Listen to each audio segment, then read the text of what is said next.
کعبہ، جس خانہ کعبہ کا طواف دنیا کے کونے کونے میں سے ہر انسان کرتا ہے۔ پاکستان کے لوگ بھی خانہ کعبہ کا طواف کر رہے ہیں، ہندوستان کے لوگ بھی خانہ کعبہ کا طواف کر رہے ہیں، ریگستان کے لوگ بھی خانہ کعبہ کا طواف کر رہے ہیں، انگلینڈ کے لوگ بھی خانہ کعبہ کا طواف کر رہے ہیں، چین کے لوگ بھی خانہ کعبہ کا طواف کر رہے ہیں، افغانستان کے لوگ بھی خانہ کعبہ کا طواف کر رہے ہیں، آسٹریلیا کے لوگ بھی خانہ کعبہ کا طواف کر رہے ہیں، ویسٹ انڈیز کے لوگ بھی خانہ کعبہ کا طواف کر رہے ہیں، بریلی والے بھی خانہ کعبہ کا طواف کر رہے ہیں، بدایوں والے بھی خانہ کعبہ کا طواف کر رہے ہیں، رامپور والے بھی خانہ کعبہ کا طواف کر رہے ہیں، کانپور والے بھی خانہ کعبہ کا طواف کر رہے ہیں، حیدرآباد والے بھی خانہ کعبہ کا طواف کر رہے ہیں۔ برادران ملت اسلامیہ، دنیا کے ہر کونے کونے میں ہر انسان خانہ کعبہ کا طواف کر رہا ہے۔ بڑے بڑے مفتی خانہ کعبہ کا طواف کر رہے ہیں، بڑے بڑے عالم دین خانہ کعبہ کا طواف کر رہے ہیں،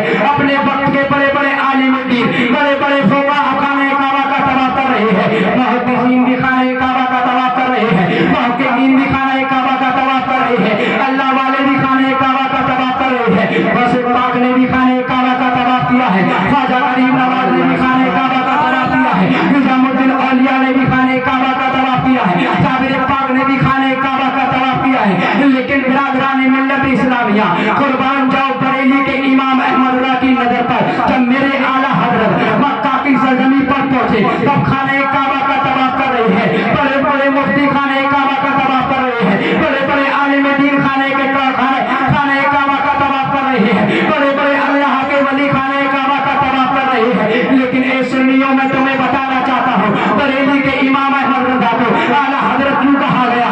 آؤ تمہیں بتاتا ہوں، بریلی کے امام احمد رضا کو اعلیٰ حضرت اس لیے کہا گیا۔ میرے امام احمد رضا کی نظر تو دیکھو، قربان جاؤ میرے امام احمد رضا کی نظر کو، عاشق تو ہو ایسا ہو، مصطفیٰ سے پیار کرنے والا ہو تو ایسا ہو، مصطفیٰ سے الفت کرنے والا ہو تو ایسا ہو۔ خانہ کعبہ کا طواف سب کر رہے ہیں، بڑے بڑے مفتی خانہ کعبہ کا طواف کر رہے ہیں، بڑے بڑے عالم دین خانہ کعبہ کا طواف کر رہے ہیں، لیکن سب خانہ کعبہ کا طواف کر رہے ہیں۔ خانہ کعبہ کا طواف کرنے کے بعد چلے جا رہے ہیں۔ پاکستان والوں نے خانہ کعبہ کا طواف کیا، خانہ کعبہ کا طواف کیا چلے گئے، انگلینڈ والوں نے خانہ کعبہ کا طواف کیا، خانہ کعبہ کا طواف کر کر چلے گئے۔ لیکن برادران ملت اسلامیہ، اعلیٰ حضرت یعنی بریلی کے امام احمد رضا جب خانہ کعبہ کا طواف کر رہے ہیں تو میرے بریلی کے امام احمد رضا کی ایسی چیز پر نظر پڑی، اللہ اکبر، بڑے مفتیوں کی اس چیز پر نظر نہیں پڑی۔ خانہ کعبہ کا سب طواف کر رہے ہیں، میرے اعلیٰ حضرت نے کیا دیکھا کہ خانہ کعبہ تھوڑا سا جھکا ہوا ہے،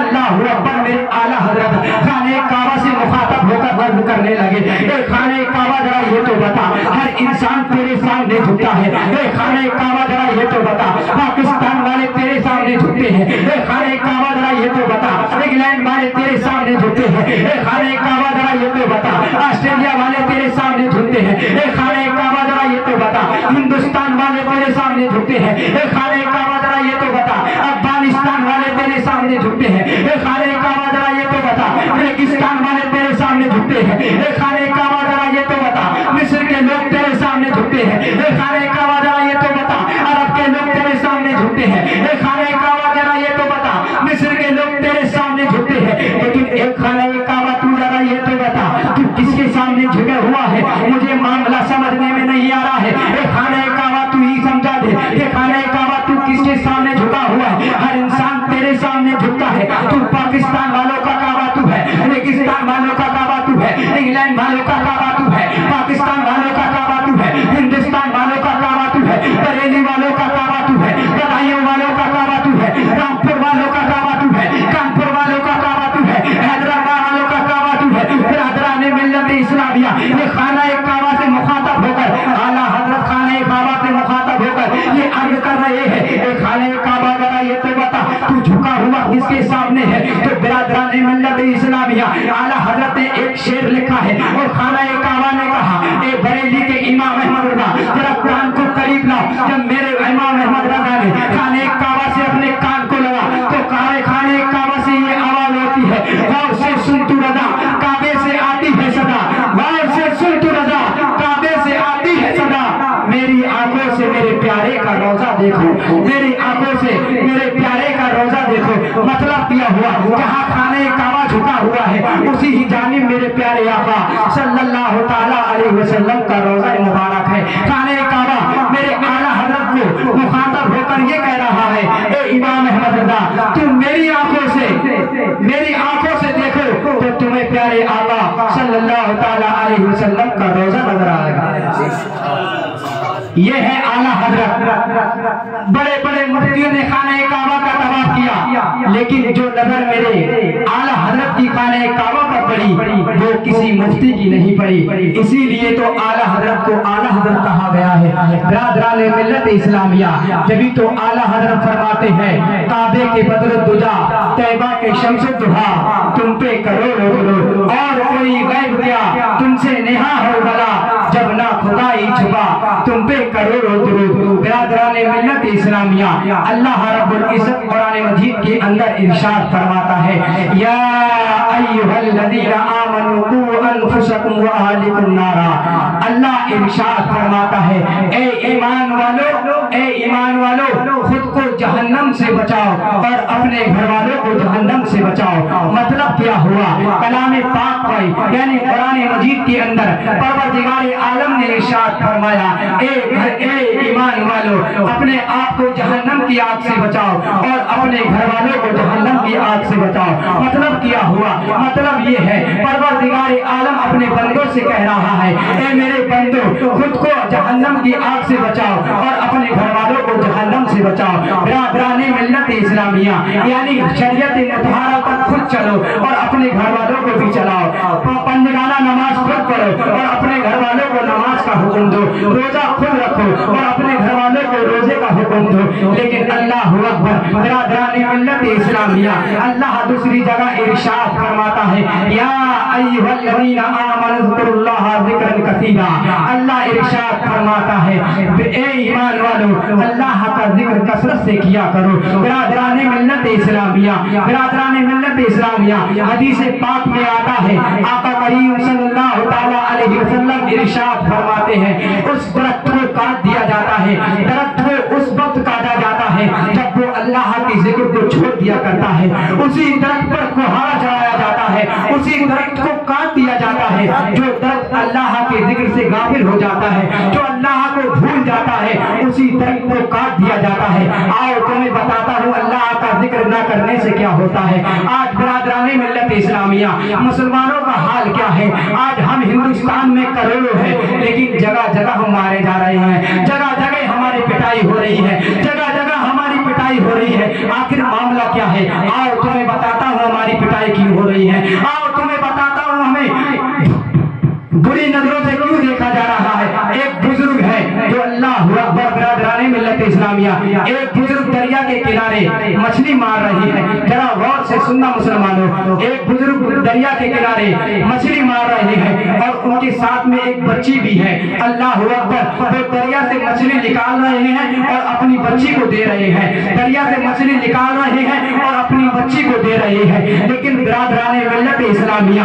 वो बच्ची अपने बाबा जान से यानी अपने अब्बा से मछली लेती है और दोबारा उसी दरिया के अंदर डाल देती है। तो अब्बा यानी वो बुजुर्ग, वो उस बेटी के अब्बा मछली अपनी बेटी को देते जा रही है। वो बेटी अपने अब्बा से मछली ले रही है, दोबारा उस पानी के अंदर डाल दे रही है। तब वो बुजुर्ग यानी जब वो बुजुर्ग मछली मारने से फारिग हुए तो बेटी से कहा, ए मेरी बेटी मछली लाओ, मछली कहाँ पर है? तो बेटी कहने लगी, ए अब्बा जान, आप मछली देते गए, मैं मछली को पानी में डालती गई, आप मछली देते गए, मैं दरिया में डालती गई। तो वो बुजुर्ग कहने लगे, ए बेटी तूने सारी मेहनत पर पानी फेर दिया, ए बेटी तूने सारी मेहनत पर पानी फेर दिया। तो वो बेटी जवाब देने लगी, ए अब्बा जान, तुम्ही ने तो कहा था, ए अब्बा जान ये सबक तुम्हारा तो है। कहा बेटी सबक क्या है? कि अब्बा जान सबक ये है कि तुम्ही ने तो कहा था कि उस मछली को पकड़ लिया जाता है, उस मछली को शिकारी शिकार कर लेता है। जो मछली अल्लाह के जिक्र को छोड़ देती है,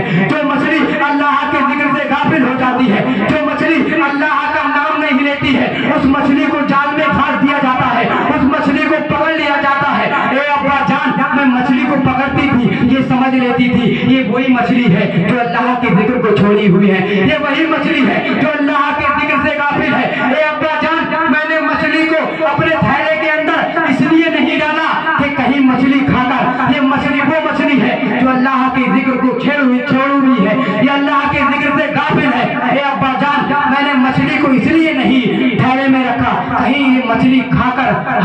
अल्लाह के जिक्र को नहीं छोड़ दे, कहीं ये मछली खाकर कहीं हम नमाजों को ना छोड़ दे, कहीं ये मछली खाकर कहीं हम अल्लाह के कलाम पाक की तिलावत को ना छोड़ दे, कहीं हम मछली खाकर अल्लाह के रोज़ों को ना छोड़ दे, कहीं हम मछली खाकर शरीयत मुतहरा को नहीं छोड़ दे। बिरादराने मिल्लत इस्लामिया, एक हदीस पाक में आता है, प्यारे आका सल्लल्लाहु तआला अलैहि वसल्लम फरमाते हैं कि एक औरत 4 मर्दों को जहन्नम में लेकर जाएगी। अल्लाहु अकबर। बिरादराने मिल्लत इस्लामिया, सहाबा इकराम अर्ज करने लगे, या रसूल अल्लाह, एक औरत 4 मर्दों को जहन्नम में क्यों लेकर जाएगी? गुनाहगार तो औरत होगी, लेकिन मर्दों को जहन्नम में क्यों लेकर जाएगी? मेरे आका सल्लल्लाहु तआला अलैहि वसल्लम इरशाद फरमाते हैं, कल मैदान महशर में एक औरत को लाया जाएगा जो बड़ी बदकार होगी, एक औरत को लाया जाएगा जो दुनिया में रहकर अल्लाह की नाफरमानी की जिसने अल्लाह की नाफरमानी की हुई अल्लाह अकबर। अल्लाह इरशाद फरमाएगा, इसको जहन्नम में ले जाओ। अल्लाह अकबर। बिरादराने मिल्लत इस्लामिया, फरिश्ते उस औरत को जहन्नम में घसीटते हुए ले जाएंगे तो औरत परवरदिगार आलम की बारगाह में अर्ज करेगी, ए मौला मेरे बाप को बुला लिया जाए, ए मौला जहन्नम में मुझे बाद में फेंकना, पहले मेरे बाप को बुला लिया जाए। अल्लाह इरशाद फरमाएगा, ए औरत, जहन्नम में तू जा रही है, बाप का क्या करेगी? ए मौला बाप को बुला लिया जाए। फरिश्ते अर्ज करने लगेंगे, ए मौला, अजीब मामला है, गुनाहगार ये औरत है, नाफरमानी दुनिया में रहकर इस औरत ने की है, लेकिन ये अपने अब्बा का क्या करेगी? अल्लाह अकबर। बिरादराने मिल्लत इस्लामिया, उसके अब्बा को बुलाया जाएगा, उस औरत के अब्बा को बुलाया जाएगा। कहा, औरत अपने अब्बा का क्या करेगी? कहेगी, ए मौला मेरे अब्बा को बुला लिया जाए। तब उसके अब्बा को बुला लिया जाएगा तो वो औरत रब की बारगाह में अर्ज करेगी, ए मौला दुनिया में रहकर मैंने तेरी नाफरमानी की है, ए मौला दुनिया में रहकर मैंने तेरी नमाजें नहीं पढ़ी है, ए मौला दुनिया में रहकर मैंने रोजे को नहीं रखा, ए मौला दुनिया में रहकर मैंने तेरे कलाम की तिलावत नहीं की, ए मौला दुनिया में रहकर मैं बेपर्दा बाजारों में जाती थी, ए मौला दुनिया में रहकर जब मैं शादियों में खाना खाने जाती थी, ए मौला मैं बगैर पर्दे से खाना खाती थी, ए मौला मैं दुनिया में रहकर मेरे गले में दुपट्टा रहता था, फिर भी मैं खाना खाती थी, मैं खाना खाती थी। बिरादराने मिल्लत इस्लामिया, वो औरत कह रही है, ए मौला मैं शादियों में जाती थी, मैं पार्टियों में जाती थी, मैं बाजारों में जाती थी, मैं गलियों में घूमती थी, मैं पर्दा नहीं होती थी, मैं दुपट्टा नहीं होती थी, लेकिन बिरादराने मिल्लत इस्लामिया, वो औरत आपकी बारगाह में अर्ज करेगी, मौला कसूर तो मेरा है, नाफरमानी तो मैंने तेरी की है, कसूर तो मेरा है, मैंने तेरी नाफरमानी की है, मैंने शरीयत मुताहरा पर अपने कदम को नहीं चलाया है, लेकिन मौला मेरे बाप का भी कसूर है। कहा, तेरे बाप का कसूर कैसे है? कहा, मेरे बाप का कसूर ये है, जब मैं घर से निकलती थी बेपर्दा निकलती थी, जब मैं खाना शादियों में खाती थी तो मैं मेकअप लगा कर जाती थी, मैं बेपर्दा खाना खाती थी, घर मर्द भी होया करते थे, वहां पर खाना खिला करते थे, मोहल्ले के लोग भी होते थे, बस्ती के लोग भी होते थे, लेकिन मेरे बाप को इतनी तौफीक नहीं होती थी।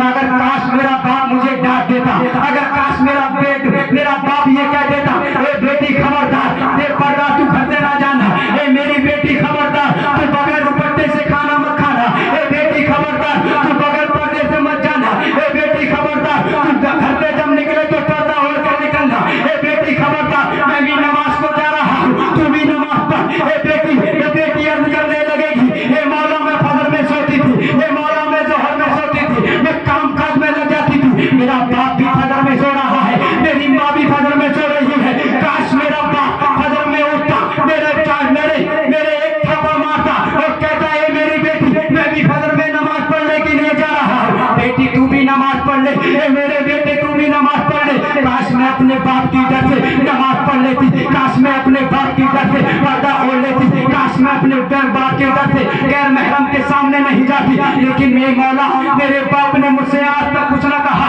मेरा बाप मुझे देखकर खुश होता था, मेरा बाप कहता था मेरी बेटी बड़ी अच्छी लग रही है, ए मेरे मौला मेरे बाप का भी कसूर है, मैं चाहती हूँ मेरा बाप भी जहन्नम में जाए। जरा सुनो ए बाप, ए बेटियों के बाप को सुनो, तुम अपनी बेटियों को बेपर्दा घुमा रही हो, देखो तुम्हारी बेटी क्या कह रही है, कल मैदान महशर में तुम्हारी गवाही दे रही है कि मेरा बाप भी कसूर है। अब बुलाया जाए जाएगा। वो बेटी अर्ज करने लगेगी, ए मेरे मौला पर, ए मेरे परवरदिगार, मेरे भाई को भी बुलाया जाए। कहा भाई का क्या करेगी? अल्लाह अकबर। बिरादरानी मिल्लत इस्लामिया, वो बेटी कहने लगेगी मेरा भाई भी शादियों में खाना खिलाता था, मेरा भाई भी जहाँ शादियों में मैं होती थी वहीं मेरा भाई भी होता था। मैं बेपर्दा खाना खाती थी, मैं बेपर्दा घूमती थी, नमाज नहीं पढ़ती थी। मेरा भाई भी मुझको कुछ नहीं कहता था। उसके बेटे को बुलाया जाएगा, बेटे के बारे में यही कहेगी। उसके शौहर को बुलाया जाएगा, कहेगी मौला मेरा शौहर भी, मेरा पति भी कुछ नहीं कहता था। मैं नमाज नहीं पढ़ती थी तो मेरा पति भी कुछ नहीं कहता था। मैं नमाज नहीं पढ़ती थी तो मेरा शौहर भी कुछ नहीं कहता था। मैं कुरान की तिलावत नहीं करती थी तो मेरा शौहर भी कुछ नहीं कहता था। मैं बेपर्दा बाजारों में जाती थी लेकिन मेरा शौहर कुछ नहीं कहता था। मैं शादियों में बेपर्दा जाती थी, मेरा शौहर कुछ नहीं कहता था। मैं शादियों में बेपर्दा खाना खाती थी, मेरा शौहर भी कुछ नहीं कहता था। बिरादरानी मिल्लत इस्लामिया, मेरे बताने का मतलब ये है, ए मेरे भाइयों, बताने का मतलब ये है, अगर तुम्हारी बेटी बेपर्दा घर से जा रही है तो तुम्हारा भी हक बन रहा है उसको समझाने का, भाइयों का भी हक बन रहा है अपनी बहनों को समझाने का, बेटे का भी हक बन रहा है अपनी माओं को समझाने का, शोहर का भी हक बन रहा है अपनी बीवियों को समझाने का। बिरादरानी मिल्लत इस्लामिया, अल्लाह रब्बुल इज्जत की बारगाह में दुआ है, जो कुछ मैंने अब तक इब्तिदा से लेकर आखिर तक जो कुछ बोला, अल्लाह ताला सबसे पहले मुझे अमल करने की तौफीक अता फरमाए, उसके बाद आप सबको अमल करने की तौफीक अता फरमाए। आखिर से लेकर इब्तिदा से लेकर आखिर तक मेरे बोलने में कोई अवराध हो गए हो, अल्लाह रब्बुल इज्जत की बारगाह में दुआ है, अल्लाह उसे माफ फरमाकर अपनी बारगाह में कबूल फरमाए। अस्तगफिरुल्लाह रब्बी मिन कुल्ली ज़म्बिन व अतूबु इलैहि, ला इलाहा इल्लल्लाह मुहम्मदुर रसूलुल्लाह सल्लल्लाहु अलैहि वसल्लम।